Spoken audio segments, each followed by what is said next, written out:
신현부 친구들 안녕하세요. 목사님은 오늘 양화진 외국인 선교사 묘원에 나와 있습니다.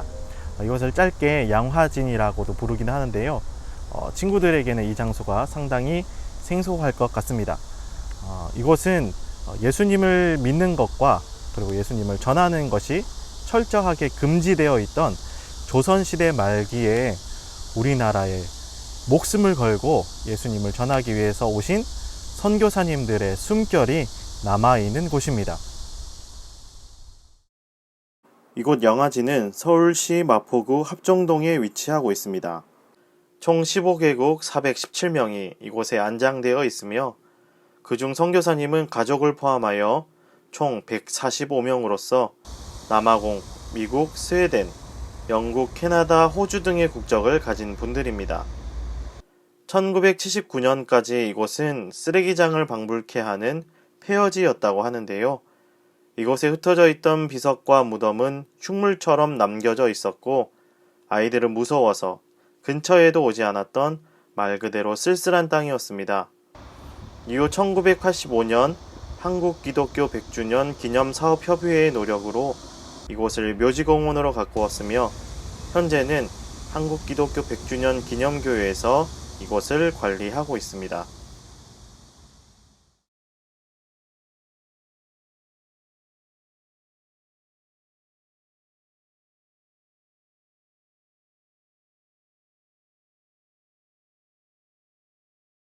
가장 먼저 소개해드릴 선교사님은 이곳 양화진에 최초로 안장되셨으며 우리나라 최초의 의료 선교사님이었던 헤론 선교사님입니다. 헤론 선교사님은 미국 동부에 있는 테네시 대학 의대를 수석으로 졸업하셨다고 하는데요. 졸업과 동시에 교수로 초빙될 만큼 굉장히 장래가 촉망받는 분이었다고 합니다. 하지만 안정된 그 삶을 내려놓고 아내 해티와 결혼한 후에 1885년 6월 21일 낯선 땅 이곳 조선으로 들어오게 됩니다.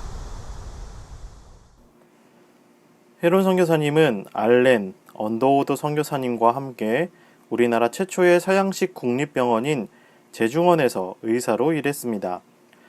당시 조선은 천연두나 장티푸스 같은 전염병으로 해마다 어려움을 겪었다고 하는데요. 지금에 비해서 영양 보충이 극히 어려웠을 뿐만 아니라 당시 조선의 위생 환경이 깨끗하지 못해서 간단한 손 씻기만으로도 막을 수 있는 전염병조차 막지 못했다고 합니다. 전염병은 수많은 사람들의 목숨을 빼앗아갔지만 죽음의 한가운데서 환자들을 돌보던 선교사님들도 계셨습니다. 이 중 몇몇 분들은 이 전염병에 희생되기도 했습니다. 헤론 선교사님 역시 자신의 몸을 돌보지 않고 환자들을 돌보다가 결국 이질이라는 전염병에 걸려 돌아가시게 됩니다. 그 당시 우리나라에는 외국인이 사망했을 때에 어떻게 해야 하는지 규정이 마련되어 있지 않았는데요. 헤론 선교사님이 돌아가신 후에 조선 정부에서 이곳 양화진을 매장지로 정해주게 되는데 이것이 양화진 외국인 선교사 묘원의 시작이 되었습니다.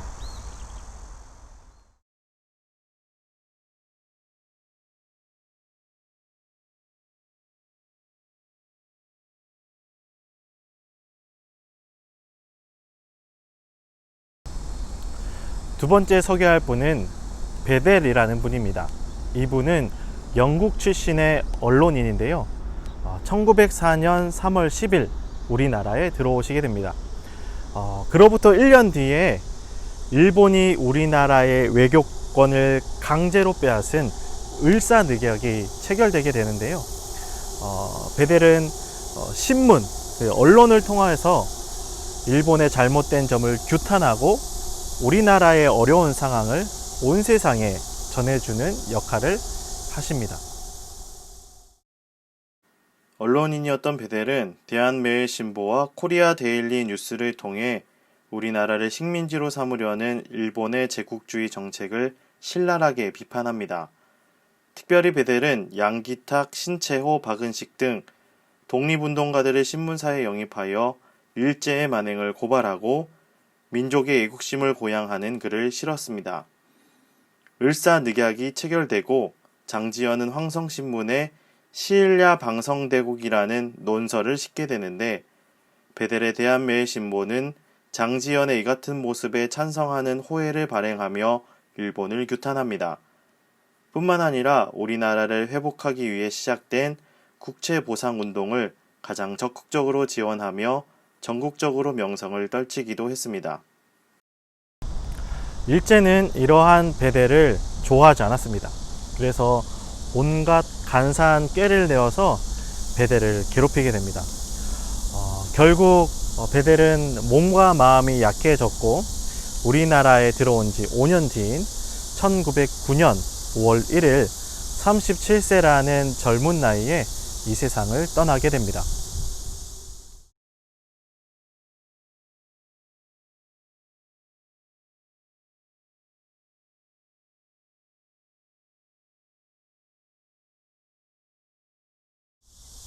헐버트 선교사님은 한국인보다 더 한국을 사랑한 외국인으로 칭송받는 인물입니다.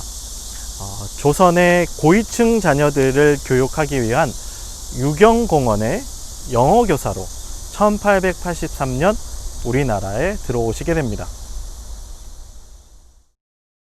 당시 유경공원의 학생들은 세계지리에 관심이 많았다고 합니다. 이에 헐버트 선교사님은 세계 각국의 산과 강, 바람과 땅 등을 한글로 소개한 세계지리서를 만들게 되는데, 이 책이 우리나라 최초의 세계지리 교과서인 삼인필지입니다. 교과서를 한글로 만드는 것뿐만 아니라 헐버트 선교사님은 한글을 매우 사랑한 외국인이었습니다.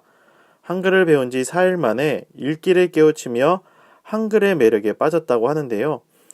헐버트 선교사님은 주시경 선생님과 함께 한글의 우수성을 세계에 알린 분으로 평가받고 있다고 하네요. 뿐만 아니라 헐버트 선교사님은 고종 황제의 외교 고문으로 활동하기도 했는데요. 을사늑약이 체결되기 전 미국 루즈벨트 대통령에게 도움을 요청하기 위해서 밀사를 파견하게 되는데요. 그 밀사가 바로 헐버트 선교사님이었다고 합니다. 그리고 일본의 만행을 세상에 전하기 위해서 네덜란드 헤이그에서 열린 만국평화회의에 특사를 파견하게 되는데, 그들과 함께 헐버트 선교사님이 동행하게 되었고, 일본의 만행과 그리고 대한민국 독립의 정당성을 온 세상에 전하는 역할을 해주셨다고 합니다. 하지만 두 가지 일 모두 일본의 방해로 실패하고 말았죠.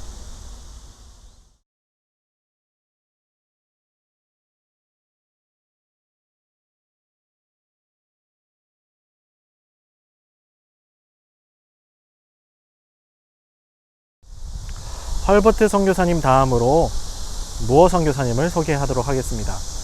무어 선교사님 국적은 미국인데요. 1892년 우리나라 땅을 밟으십니다. 그 당시에는 소나 돼지를 잡는 백정을 굉장히 천대시 여겼는데요. 이 무어 선교사님은 백정전도의 개척자, 백정해방운동의 조력자라고 칭해지는 인물입니다. 그는 노방전도로 사람들을 모아 곤당골에 교회를 세우고 어린 친구들을 위해 학교도 세웠습니다. 학생들 중에는 아버지가 백정인 박봉출이라는 사람이 있었는데요. 어느 날 이 박봉출의 아버지가 장티푸스에 걸려 그만 죽을 지경에 이르렀습니다. 이 소식을 들은 무어는 한 외국인을 데리고 오는데, 그가 바로 고종의 주치의였던 에비슨 선교사님이었습니다. 에비슨의 정성스러운 치료로 박봉출의 아버지는 완쾌되었고, 왕의 주치의가 짐승과 같은 취급을 받던 백정을 정성스럽게 치료해 준 것에 감격해서 예수님을 믿게 됩니다. 그리고 세례를 받고 성춘이라는 이름도 얻게 됩니다. 당시 무어 선교사님이 사역하는 교회에는 백정들뿐만 아니라 양반들도 함께 예배를 드렸는데요. 양반들이 저 천한 백정들과 한자리에서 예배할 수 없다라고 항의하면서 무어 선교사님께 저기 앞자리에 양반들만을 위한 자리를 따로 마련해 달라고 요청합니다. 하지만 무어 선교사님은 복음 안에서 차별은 절대로 있을 수 없다라고 말씀하시며 그 요구를 단칼에 거절하셨다고 합니다.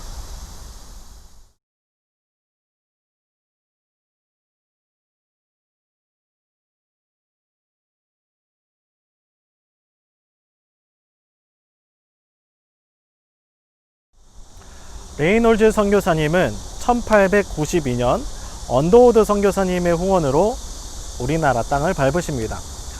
레이놀즈 선교사님은 언어적으로 특별한 재능이 있으셨다고 하는데요. 그래서 성경을 우리나라 말로 번역하는 일에 큰 공을 세우신 분입니다. 1895년 성경번역위원회 임무를 맡은 레이놀즈 선교사님은 김필수라는 한국어 선생님과 함께 성경을 한글로 번역하는 일에 매진합니다. 하지만 성경 번역 과정은 생각보다 쉽지 않았는데요. 레이놀즈 선교사님과 성경번역위원회 사람들은 길고 힘든 과정을 끈기 있게 진행했고 마침내 그 열매를 보게 됩니다. 1900년 단권으로 된 신약 성경을 출판하게 되었으며 뒤이어 1910년에는 구약 성경을 출판하게 되면서 신구약 성경 한 권이 우리나라 말로 번역되게 됩니다. 이곳 레이놀즈 선교사님의 묘역에는 선교사님의 두 아들도 함께 모셔져 있습니다. 이 중 첫 번째 아들은 채 1살이 되기도 전에 우리나라에서 목숨을 잃었다고 합니다.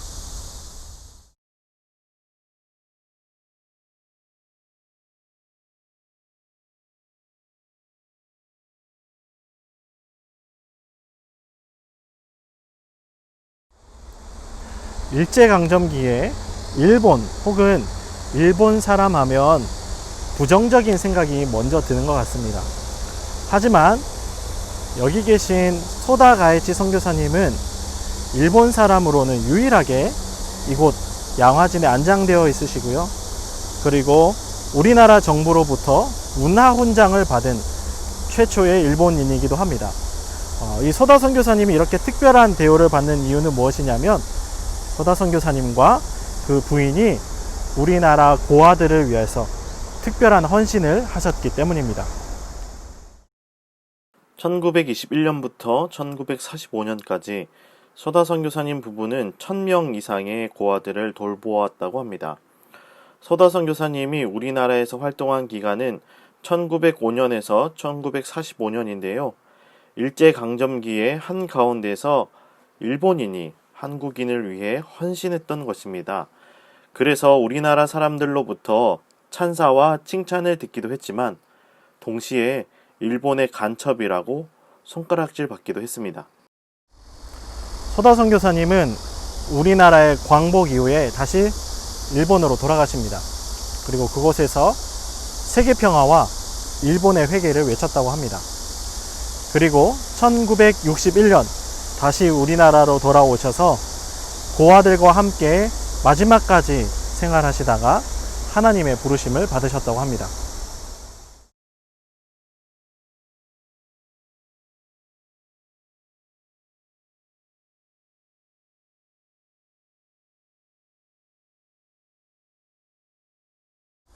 선교사님들이 우리나라에 오셔서 힘쓰신 일이 크게 두 가지인데요. 하나는 병원을 지어서 아픈 사람들을 치료해 주신 일이었고, 또 하나는 학교를 지어서 교육의 장을 마련해 주신 것입니다. 그 당시는 남성 중심의 사회였기 때문에 여성이 교육을 받는다는 것은 거의 불가능한 일에 가까웠는데요.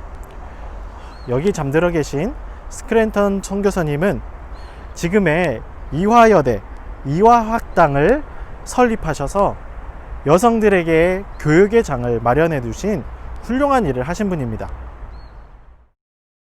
1885년 6월 아들 윌리엄 스크랜턴과 함께 우리나라에 들어온 스크랜턴 선교사님은 자신의 집에서 여성들을 위한 학당을 시작했습니다. 처음에 온 학생들은 버려진 아이들과 천대받던 여인들이었는데요. 사람들이 처음에는 낯선 외국인에 대해 의심했지만 의심이 차츰 사라지면서 동시에 학생들의 숫자도 늘어났다고 합니다. 그렇게 학생들이 모여 열심히 공부하고 있다는 소식에 조선 정부는 이화학당이라는 이름을 내려주었다고 하네요. 이화학당 초기에는 한동안 남자 선생님이 학생들을 가르쳤다고 합니다. 여학생들만 오는 학교이기 때문에 남자 선생님이 이렇게 막을 쳐놓고 수업을 진행했다고 하는데요. 그래서 호기심 때문인지 학생들이 많이 몰렸다고 합니다. 스켈레톤 선교사님은 특별히 이화학당 학생들이 한국적인 것에 자랑스러워하기를 원했다고 합니다. 그리고 예수님의 교훈으로 훌륭한 한국인이 되기를 소망했다고 하네요. 여성들에게 배움의 길을 열어주신 이 스켈레톤 선교사님께 특별히 감사해야겠죠?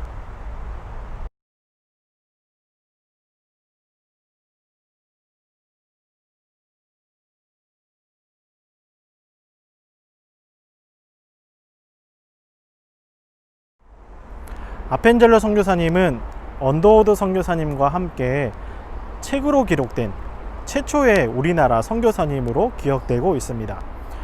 1885년 4월 5일 그날은 부활절이었다고 하는데요. 인천에 있는 제물포항을 통하여서 우리나라에 들어오시게 됩니다.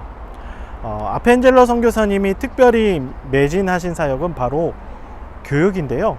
아펜젤러 선교사님이 설립한 학교에 고종항제가 학교명을 하사하게 되는데 유능한 인재를 기르는 학교라는 뜻에서 배제학당이라는 학교명을 하사해 주었다고 합니다. 조선의 많은 학생들은 이 배제학당을 통해 예수님을 믿고 세례를 받았습니다. 아펜젤러 선교사님은 단순히 지식을 가르치려고 했을 뿐만 아니라 학생들에게 민주주의와 독립정신을 고취시키려고 노력했습니다. 그리고 배제학당 안에 산문출판사라는 인쇄소를 만들고 기독교 관련 책자와 우리가 잘 알고 있는 독립신문을 만들었다고 합니다. 또한 언더우드 스켈레톤 선교사님과 더불어 성경번역위원회를 최초로 조직해서 우리말로 된 성경책을 만드는 데 큰 공헌을 하셨습니다. 이렇게 다양한 활동으로 우리나라를 섬기던 아펜젤러 선교사님은 1902년 목포에서 열리는 성경번역위원회에 참여하기 위하여서 배에 오르십니다. 선교사님이 탄 배가 군산 앞바다를 지날 중 일본 상선과 선교사님의 배가 부딪히게 됩니다. 그래서 선교사님이 타신 배가 침몰하게 되었는데요. 황급히 구조선으로 옮겨 타야 하는데 선교사님과 함께 목포로 내려가는 여고생이 보이지 않는 겁니다. 그래서 선교사님은 그 여고생을 구하기 위하여서 다시 배 안으로 뛰어 들어가시는데요. 그 모습이 선교사님의 마지막 모습이었습니다. 결국 선교사님의 시신도 찾지 못한 채 선교사님이 타신 배는 군산 앞바다에 가라앉게 되고 맙니다.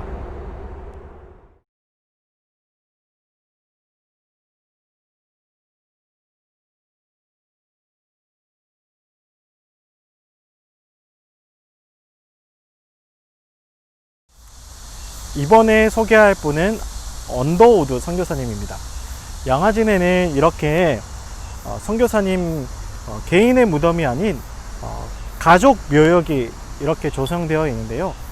그만큼 언더우드 선교사님과 그 가문이 얼마나 우리나라에 큰 영향력을 끼쳤는지를 알 수가 있습니다. 언더우드 선교사님도 아펜젤러 선교사님과 함께 책에 기록된 최초의 선교사님으로 기억되고 있는데요. 아펜젤러 선교사님 부부와 함께 같은 날 같은 배를 타고 우리나라에 들어오셨습니다. 당시 우리나라는 기독교 전파가 불법이었습니다. 하지만 언더우드 선교사님은 적극적으로 예수님을 전하셨는데요. 여러 차례 지금의 북한 지방으로 전도 여행을 가셔서 복음을 전하고 세례도 베푸셨습니다. 뿐만 아니라 언더우드 선교사님은 초대 성경번역위원장을 맡아 세상을 떠날 때까지 책임을 다하셨다고 하는데요. 특별히 한국에 오게 될 선교사와 외국인들을 위해서 손수 영한사전, 한영사전, 한국어 문법서를 만들어 직접 출판하셨다고 합니다. 언더우드 선교사님이 하신 일은 여기서 그치지 않습니다. 최초의 장로교회인 세문안교회를 설립하셨고요. 지금의 연세대학교인 조선기독대학을 설립하시고 초대 학장을 지내면서 우리나라 대학 교육 발전에도 크게 기여하셨다고 합니다.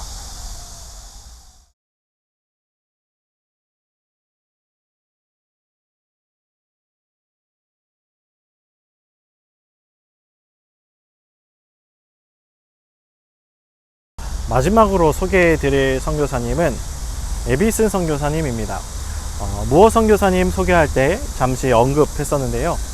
이분은 캐나다의 평범한 의사로 살고 계시다가 언더우드 선교사님의 권유로 우리나라의 의료 선교사님으로 들어오시게 되었습니다. 가장 먼저 에비슨 선교사님은 우리나라 최초의 서양식 국립병원인 제중원에서 일하셨는데요.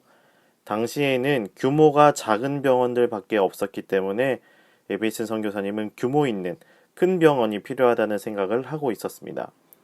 이러한 소망은 그래 오래가지 않아 세브란스라는 강철 회사 사장과의 만남을 통해 이루어집니다. 그것이 오늘날의 세브란스 병원입니다.